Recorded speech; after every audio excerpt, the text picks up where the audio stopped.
কোথায় হারিয়ে গেলেন পাওলো দিবালা? আবার কি ফিরবেন আর্জেন্টিনা দলে? বিশ্বকাপের আগে যার নাম ছিল আর্জেন্টিনা ভক্তদের মুখে মুখে, যাকে ঘিরে ছিল অসংখ্য স্বপ্ন, সেই পাওলো দিবালা আজ যেন হারিয়ে গেছেন। একসময় মনে করা হতো লিওনেল মেসির পর আর্জেন্টিনার আক্রমণ ভাগের অন্যতম বড় ভরসা হবেন তিনি। কিন্তু এখন প্রশ্ন উঠছে, দিবালা কি শেষ, নাকি আবারও ফিরবেন আলবি সেলেস্তেদের জার্সিতে? বাংলাদেশেও পাওলো দিবালার জনপ্রিয়তা অনেক।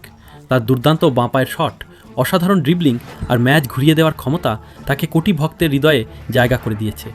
অনেকেই তাকে ভবিষ্যতের অন্যতম বড় তারকা হিসেবে দেখতেন, কিন্তু সময়ের সঙ্গে সব কিছু বদলে যায়।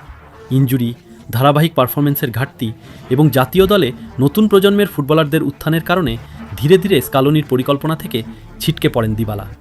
2026 বিশ্বকাপের দলেও জায়গা হয়নি এই আর্জেন্টাইন তারকার। তবে এখানেই কি শেষ হয়ে গেল দিবালার গল্প? একদমই নয়। ক্লাব ফুটবলে এখনও নিজের সেরাটা ফিরিয়ে আনার জন্য কঠোর পরিশ্রম করে যাচ্ছেন তিনি।